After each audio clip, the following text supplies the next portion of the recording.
ನಮ್ಮ ಮುಖ್ಯಮಂತ್ರಿ ಸಿದ್ದರಾಮಯ್ಯ ಅಷ್ಟು ಕೆಟ್ಟ ಮಾತು ನಾನು ಆಡೇ ಇಲ್ಲ. ಅಶೋಕ, ನಿನಗೆ ದೂಷಿಸ್ತಾ ಇಲ್ಲ ನಾನು. I am not abusing you ಅಥವಾ ಯು ಆರ್ ರೆಸ್ಪಾನ್ಸಿಬಲ್ ಅಂತ ಹೇಳ್ತಾ ಇಲ್ಲ.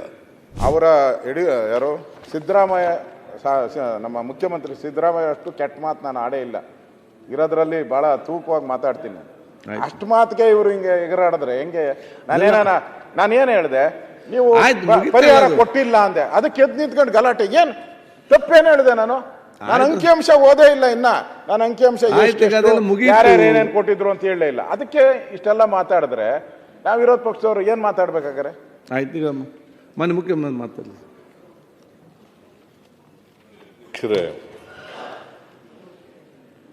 ನಾವು ಸರ್ಕಾರ ನಡೆಸ್ತಕ್ಕಂಥದ್ದು ಪ್ರಜಾಪ್ರಭುತ್ವ ಒಪ್ಕೊಂಡಿದ್ದೀವಿ. ಸಂಸದೀಯ ವ್ಯವಸ್ಥೆಯಲ್ಲಿ ಕೊಡೋದು ತಗೊಳ್ಳೋದು ಇದ್ದೇ ಇರ್ತದೆ. ಹಾಗಂತೇಳಿ ಸಭಾನಾಯಕರು ಮಾತಾಡುವಾಗಲಿ, ವಿರೋಧ ಪಕ್ಷದ ನಾಯಕರಾಗಿ ಮಾತಾಡೋದಾಗಲಿ ನಾವು ಅಡ್ಡಿಪಡಿಸ್ತಕ್ಕಂಥದ್ದು ಸರಿಯಾದಂಥ ಕ್ರಮ ಅಲ್ಲ. ಇತ್ತೀಚಿನ ದಿನಗಳಲ್ಲಿ ಈ ಸದನದ ಗೌರವ ಕಡಿಮೆ ಆಗ್ತಾ ಇದೆ, ಅಜಯ್ ಚರ್ಚೆಯ ಗುಣಾತ್ಮಕವಾದಂಥ ಚರ್ಚೆ ನಡೀತಾ ಇಲ್ಲ ಅಂತಕ್ಕಂಥ ಅಭಿಪ್ರಾಯ ಸಾರ್ವಜನಿಕರು ವ್ಯಕ್ತಪಡಿಸ್ತಕ್ಕಂಥ ಪರಿಸ್ಥಿತಿನಲ್ಲಿ ನಾವಿದ್ದೇವೆ. ಇದು ಪರಿಸ್ಥಿತಿ. ನಾನು ಹಿಂದಿನದೆಲ್ಲ ಮಾತಾಡೋಕ್ಕೆ ಹೋಗಲ್ಲ. ನಾನು ವಿರೋಧ ಪಕ್ಷದಲ್ಲಿದ್ದಾಗ ಅಥವಾ ಮುಖ್ಯ ಸಭಾನಾಯಕನಾಗಿರುವಾಗ ಅಥವಾ ಬೇರೆ ಮಂತ್ರಿ ಆಗಿರುವಾಗ, ಸದಸ್ಯನಾಗಿರುವಾಗ ನಾನು ಯಾವತ್ತೂ ಕೂಡ ಸದನದಲ್ಲಿ ಅನ್ಪಾರ್ಲಿಮೆಂಟ್ರಿನ ಉಪಯೋಗಿಸಿಲ್ಲ. ವಿರೋಧ ಪಕ್ಷದಲ್ಲಿದ್ದಾಗಲೂ ಕೂಡ, ವಿರೋಧ ಪಕ್ಷದ ನಾಯಕನಾಗಿದ್ದಾಗ ಕೂಡ ಪಾರ್ಲಿಮೆಂಟ್ರಿ ಪದಗಳನ್ನೇ ಉಪಯೋಗಿಸಿರ್ತಕ್ಕಂಥದ್ದು. ಆ ಥರ ಅನ್ಪಾರ್ಲಿಮೆಂಟ್ರಿ ಉಪಯೋಗಿಸಿದ್ರೆ ನೀವು ಇದ್ದೀರಿ ಅಥವಾ ಬೇರೆ ಮಂತ್ರಿಗಳಿದ್ದಾರೆ, ಅದು ಇಂಟರ್ಫಿಯರ್ ಆಗ್ತಕ್ಕಂಥದ್ದು ಸಹಜ. ಆದರೆ ಪಾರ್ಲಿಮೆಂಟ್ರಿ ಪದಗಳನ್ನು ಉಪಯೋಗಿಸಿದಾಗ ಅದನ್ನು ಅಡ್ಡಿಪಡಿಸ್ತಕ್ಕಂಥದ್ದು ಸರಿಯಾದಂಥ ಕ್ರಮ ಅಲ್ಲ. ನಾನು ನಮ್ಮ ಮಂತ್ರಿಗಳಿಗೂ ಹೇಳ್ತೀನಿ ಮತ್ತು ಸದಸ್ಯರುಗಳಿಗೂ ಕೂಡ ಹೇಳ್ತೀನಿ, ವಿರೋಧ ಪಕ್ಷದವರು ಮಾತಾಡುವಾಗ ಅಡ್ಡಿಪಡಿಸ್ತಕ್ಕಂಥದ್ದು, ಸುಮ್ಮನೆ ಅಡ್ಡಿಪಡಿಸ್ತಕ್ಕಂಥದ್ದು ಸರಿಯಾದಂಥ ಕ್ರಮ ಅಲ್ಲ. ಇಲ್ಲಿ ಕೃಷ್ಣ ಬೈರೇಗೌಡರು ಅವರು ಫ್ಯಾಕ್ಟ್ಸ್ ಹೇಳಿದರು ಅಷ್ಟೇ. ಬಟ್ ಆದರೂ ಕೂಡ ವಿರೋಧ ಪಕ್ಷದ ನಾಯಕರು ಈಲ್ಡಾದರೂ ಮಾತ್ರ ಫ್ಯಾಕ್ಟ್ಸ್ ಹೇಳಬೇಕು, ಸತ್ಯ ಹೇಳಬೇಕು, ವಾಸ್ತವ ಸಂಗತಿಗಳನ್ನು ಹೇಳಬೇಕು. ಈಲ್ಡ್ ಆಗಲ್ಲ ಅಂತಂತಂದರೆ ಮಧ್ಯಪ್ರವೇಶ ಮಾಡ್ತಕ್ಕಂಥದ್ದು ಸರಿಯಲ್ಲ. ಸೊ ಅದು ನಾನಾಗಲಿ ನೀವಾಗಲಿ ಯಾರೇ ಆಗಲೂ ಕೂಡ ನಾವು ಈಲ್ಡ್ ಆಗಲ್ಲ ಅಂತಂದರೂ ಕೂಡ ಅನೇಕ ಸಾರಿ ಸದಸ್ಯರುಗಳು ಅಡ್ಡಿಪಡಿಸ್ತಕ್ಕಂಥ ಕೆಲಸವನ್ನು ಮಾಡಿದ್ದಾರೆ. ಅದು ಹೋಗಲಿ, ಯಾಕೆ. ಬಟ್ ಈಲ್ಡ್ ಆಗಲ್ಲ ಅಂತಂದರೆ ಅಡ್ಡಿಪಡಿಸ್ಬಾರ್ದು. ಎರಡು ಕಡೆಯವರು, ಈ ಕಡೆ ಆ ಕಡೆ. ವಿರೋಧ ಪಕ್ಷದವ್ರಿಗೆ ಹಕ್ಕಿದೆ, ಟೀಕೆ ಮಾಡತಕ್ಕಂಥ ಹಕ್ಕಿದೆ, ಟೀಕೆ ಮಾಡಿ. ಬಟ್ ಅನ್ಪಾರ್ಲಿಮೆಂಟ್ರಿ ಪದಗಳನ್ನು ಉಪಯೋಗಿಸ್ಬೇಡಿ. ಸಾಧ್ಯವಾದ ಮಟ್ಟಿಗೆ ಅಸತ್ಯವನ್ನು ಹೇಳ್ತಕ್ಕಂಥದ್ದನ್ನು ನಿಲ್ಲಿಸಿ ಅಷ್ಟೇ.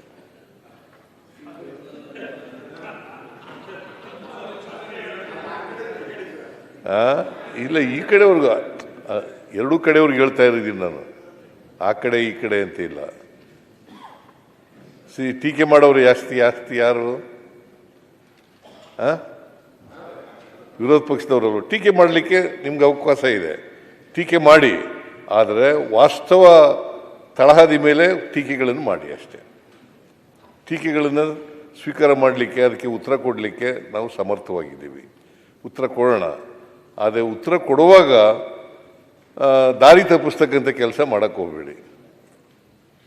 ಯಾರೇ ಆಗಲಿ, ಇವರಾಗಲಿ ಅವರಾಗಲಿ, ದಾರಿ ತಪ್ಪಿಸ್ತಕ್ಕಂಥ ಕೆಲಸ ಮಾಡ. ಸೊ ಸಭಾನಾಯಕರು ಮಾತಾಡುವಾಗಲಿ, ವಿರೋಧ ಪಕ್ಷದ ನಾಯಕರು ಮಾತಾಡುವಾಗಲಿ, ಅಥವಾ ಬೇರೆ ಮಾನ್ಯ ಸದಸ್ಯರುಗಳು ಮಾತಾಡುವಾಗಲಿ ಅಡ್ಡಿಪಡಿಸ್ತಕ್ಕಂಥ ಕೆಲಸ ಮಾಡಬಾರ್ದು. ಇನ್ನು ಮುಂದೆ ಇದನ್ನು ಮುಂದುವರಿಸ್ತಕ್ಕಂಥ ಕೆಲಸ ಮಾಡೋಣ. ಬಿಕಾಸ್ ಸದನದ ಗೌರವ ಎತ್ತಿ ಹಿಡಿತಕ್ಕಂಥದ್ದು ನಮ್ಮೆಲ್ಲರ ಕರ್ತವ್ಯ. ಒಂದೇ ನಿಮಿಷ ಮುಖ್ಯಮಂತ್ರಿ, ನಾನೇನು ಅನ್ಪಾರ್ಲಿಮೆಂಟರಿ ಪದ ನೋಡು, ಉಪಯೋಗಿಸ್ತಾ ಅಲ್ಲ, ನಾನು ಅನ್ಪಾರ್ಲಿಮೆಂಟರಿ ಹೇಳ್ದೆ. ಮತ್ತೆ ನಾನು ಏನು ಅಂಕಿಅಂಶ ಕೊಟ್ಟೆ ಅದನ್ನ ದಯವಿಟ್ಟು ಒಂದ್ಸರಿ ಆಯ್ತು, ಅದು repeat ಹಿಂದೆ ಮಾಡಿ. ಹಾಕಿ ಚರ್ಚೆ ನಾನೇನು ಬೇಡ. ಅಂಕಿಅಂಶ ಕೊಟ್ಟೆ ಅಂತ ನಾನು ಅಂಕಿಅಂಶನೇ ಕೊಟ್ಟಿಲ್ಲ. ಅದು ತೆಗೆದು ನೋಡಿ ಆದ್ಮೇಲೆ record ಅಲ್ಲಿ. ನಾನು ಏನು ಅಂಕಿಅಂಶನೇ ಕೊಟ್ಟಿಲ್ಲ. ಪ್ರತಿಪಕ್ಷ ನಾನು. ನಾಯಕರು ಅವರು ನೀವು ಜನರಲ್ ಆಗಿ ಸರಿಯಾಗಿ ಹೇಳಿದ್ದಾರೆ. ವಿತರಣೆ ಮಾಡ್ತಾ ಇಲ್ಲ ಅಂತ ಹೇಳಿದೆ ಅಷ್ಟೇ. ಆ ರೈಟ್ಸ್ ಇಲ್ವಾ ನನಗೆ? ವಿರೋಧ ಪಕ್ಷಕ್ಕೆ ರೈಟ್ಸ್ ಅಶೋಕ, ನಿನಗೆ ದೂಷಿಸ್ತಾ ಇಲ್ಲ ನಾನು. I am not abusing you general ಅಥವಾ ಯು ಆರ್ ರೆಸ್ಪಾನ್ಸಿಬಲ್ ಅಂತ ಹೇಳ್ತಾ ಇಲ್ಲ. ಇಡೀ ಸದನ ಕೇಳ್ತಾರೆ. ಜನರಲ್ ಆಗಿ ಹೇಳ್ತಾ ಇದ್ದೀನಿ, ಅದನ್ನು ಮಾಡಬಾರ್ದು ಯಾರೂ. ಮಾಡೋದ್ರಿಂದ ಈಗ ಉತ್ತರ ಕರ್ನಾಟಕದ ಸಮಸ್ಯೆಗಳ ಬಗ್ಗೆ ಚರ್ಚೆ ಮಾಡ್ತಾ ಇದ್ದೀವಿ. ನಾವು ಗಂಭೀರವಾಗಿ ಚರ್ಚೆ ಮಾಡೋಣ. ಸರ್ಕಾರ ಏನು ಉತ್ತರ ಕೊಡಬೇಕು ಅದನ್ನು ಕೊಡೋಣ, ನೀವೇನು ಹೇಳಬೇಕು ಅದನ್ನು ಹೇಳಿ. ಆದರೆ ನಾವು ಯಾವತ್ತೂ ಕೂಡ ಪರಸ್ಪರ ನಾವೇನು ದ್ವೇಷಿಗಳಲ್ಲ. ನೀವು ವಿರೋಧ ಪಕ್ಷದಲ್ಲಿದ್ದೀರಿ, ನಾವು ರೂಲಿಂಗ್ ಪಾರ್ಟಿನಲ್ಲಿದ್ದೀವಿ. ನೀವು ಏನು ಹೇಳ್ತೀರಿ ಅದನ್ನು ಕೇಳಿ ಉತ್ತರ ಕೊಡ್ತಕ್ಕಂಥದ್ದು ನಮ್ಮ ಕರ್ತವ್ಯ. ಅದು ಹೇಳುವಾಗ, ಅದನ್ನು ಕೇಳುವಾಗ ನಾವು ಸ್ವಲ್ಪ ಸಂಯಮನ ಪ್ರದರ್ಶನ ಮಾಡ್ತಕ್ಕಂಥದ್ದು ಉತ್ತಮ. ಅನ್ಪಾರ್ಲಿಮೆಂಟ್ರಿನ ಬಳಸಬಾರ್ದು ಅಂತಕ್ಕಂಥದ್ದನ್ನು ಮಾಡಬೇಕು. ಆಗ ಚರ್ಚೆ ಗುಣಮಟ್ಟ ಎತ್ತರಕ್ಕೆ ಹೋಗಲಿಕ್ಕೆ ಸಾಧ್ಯ ಆಗ್ತದೆ. ಈ ಸದನದ ಗೌರವವನ್ನು ಕಾಪಾಡಲಿಕ್ಕೆ ಸಾಧ್ಯ ಆಗ್ತದೆ.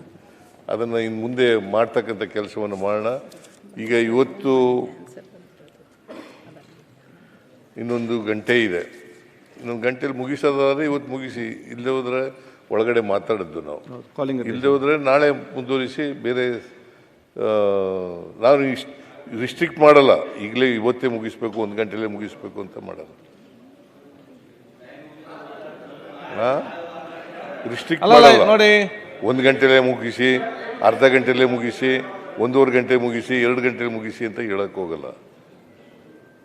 ನೀವು ಮಾತಾಡೋದು ಇವತ್ತು ಮಾತಾಡಿ ಮುಗಿಸ್ತೀವಿ ಅನ್ನೋದಾದ್ರೆ ಮುಗಿಸಿ, ಇಲ್ಲ ಬೇರೆ ದಿನ ಮಾತಾಡೋದಾದ್ರೆ ನಾಳೆ ಮಾತಾಡ್ತೀವಿ. ಪ್ರತಿಪಕ್ಷ ನಾಯಕರು ಇವತ್ತು 6:30 ಮುಗಿಸ್ತೀರಾ? ಸೊ ಇಷ್ಟು ಮಾತ್ರ ಇಟ್ಕೊಳ್ಳೋಣ. ಮಾನ್ಯ ಎಲ್ಲ ಸದಸ್ಯರುಗಳಿಗೆ, ಮಂತ್ರಿಗಳಿಗೆ ನಾನು CLP ಸಭೆ ಮನವಿ ಮಾಡ್ತೀನಿ, ನಾವು ಅನಗತ್ಯವಾಗಿ ಇಂಟರ್ಫಿಯರ್ ಆಗೋದು ಬೇಕಾಗಿಲ್ಲ. ಈಲ್ಡ್ ಆಗಿ 1 ನಿಮಿಷ ಈಲ್ಡ್ ಆಗಿ ಅಂತ ಕೇಳಿ, ಅಥವಾ ನಿಮ್ಮ ಪರ್ಮಿಷನ್ ನೀವು ಕೊಟ್ಟರೆ ಮಾತಾಡೋಣ. ಹೌದು, ಓಕೆ. ಅಲ್ಲ ಅಧ್ಯಕ್ಷರೇ, ಮುಖ್ಯಮಂತ್ರಿಗಳು ಏನು ಹೇಳಿದ್ದಾರೆ ಅದು ಅವರ ಎಕ್ಸ್ಪೀರಿಯನ್ಸ್ ಮೇಲೆ ಹೇಳಿದ್ದಾರೆ. ಅವ್ರು ಹೇಳಿದ್ದು ನಾನೇ ಯಾವುದು ಅಂದರೆ ತಪ್ಪು ಅಂತ ಹೇಳಲ್ಲ, ಸರಿಯಾಗಿ ಹೇಳಿದ್ದಾರೆ. ಅದನ್ನು ಎಲ್ಲರೂ ಪಾಲನೆ ಮಾಡಬೇಕು, ನಾವು ಇರಬೇಕು, ಅವರು ಪಾಲನೆ ಮಾಡಬೇಕು.